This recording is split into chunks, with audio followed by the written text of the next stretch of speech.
The first rule of going undercover is to remember you're wearing a mask. The second rule is to never, ever forget what's underneath it. I'd broken the second rule the moment I saw the crate. My name's Alex Corvin, and for 6 months, I've been Jake, the Nail, Tolliver, a disgraced ex-army logistics specialist with a talent for moving things that nobody wanted found. The target was Silas Varno, a ghost who ran a smuggling operation called the Churn. They didn't move drugs or guns. Too pedestrian. They moved artifacts. The kind that make your skin crawl if you look at them too long. My handler, Cruz, told me to get evidence and get out. This is spook show shit, Alex, he'd said over a scrambled line. Intel says their clients are eccentric. Just find the pipeline. I found it. It was in a dilapidated warehouse that smelled of brine, rust, and something else, something sweetly rotten, like old meat left in the sun. The air was thick enough to chew. Silas, a man with eyes the color of a dead fish and fingers stained yellow from endless cigarettes,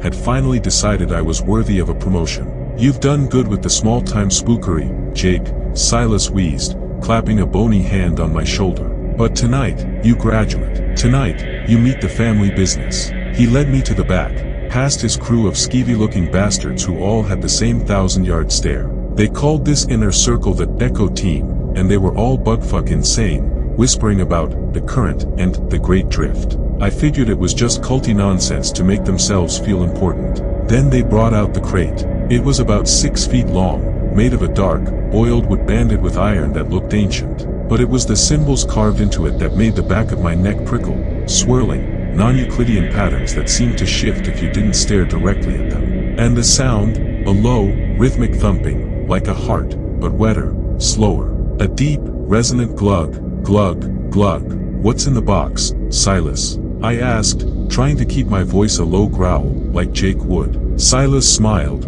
revealing teeth filed to points. The payload, son. The reason we get paid. Don't open it. Don't even think about opening it too hard. Your job is to get it to the drop-off. No scans, no x-rays. Just you, the crate, and the road. A wave of primal terror, the kind that whispers run you stupid fuck run, washed over me. This wasn't smuggling anymore. This was a body run. But Cruz's voice was in my head. Get the evidence. See the client. I'm your guy, I said, the words tasting like ash. The assignment was a simple drive up the coast in a beat-up panel van. Just me and the crate. For the first hour, it was fine. Then the thumping got louder.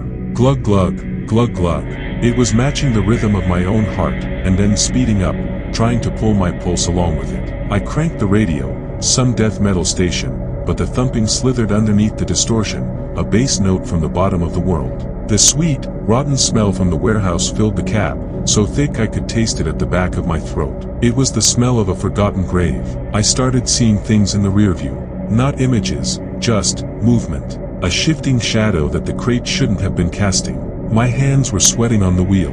This was some next-level hellscape shit. I was supposed to be the tough cop, the one who could handle anything, but this was gnawing at the edges of my sanity. I pulled over at a deserted cliffside lookout, needing air, needing to remember I was Alex Corvin. I fumbled for my secret burner phone, the one Silas didn't know about. My hands were shaking so bad I almost dropped it. No signal. Of course. A text message came through. It was from Cruz. The preview line made my blood run cold. Cruz, abort. Intel was bad. Varno isn't the boss. He's a ghost himself. The real power is the family. They're not human. They're. The message cut off. No signal. They're what? My mind screamed. They're what? I stared at the phone, the words burning into my retina. Not human.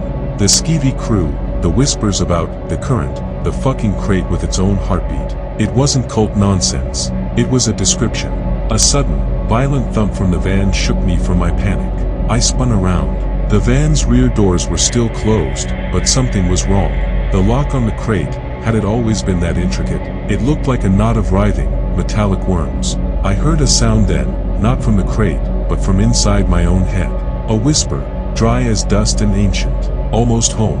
I stumbled back from the van, my service pistol in my hand before I even realized I'd drawn it. This was a bug-out situation. Total goat rope. I had to ditch the van, get to high ground, call for a full tactical extraction.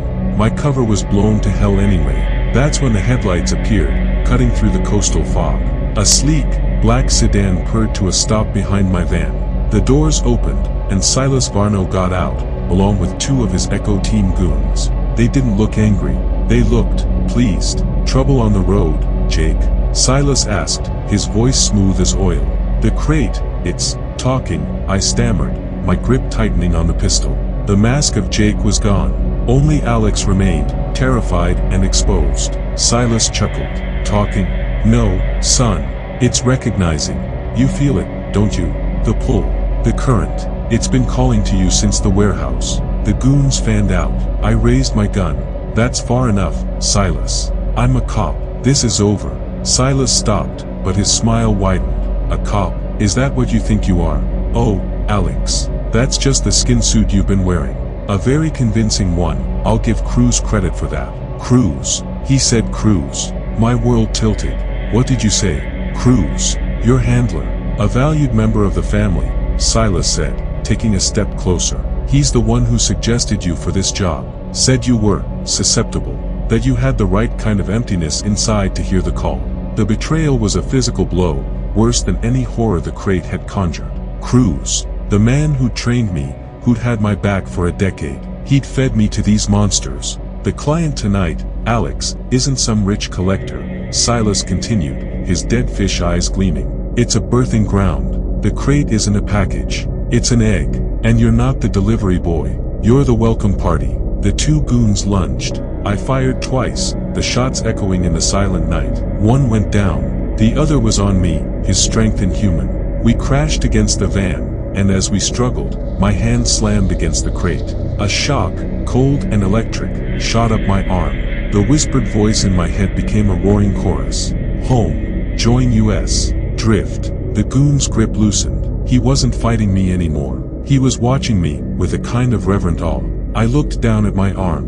The skin where I'd touched the crate was changing. It was darkening, thickening, becoming patterned with those same swirling, impossible symbols. It didn't hurt. It felt right. Like a limb that had been asleep was finally waking up. I looked at Silas, and for the first time, I saw him.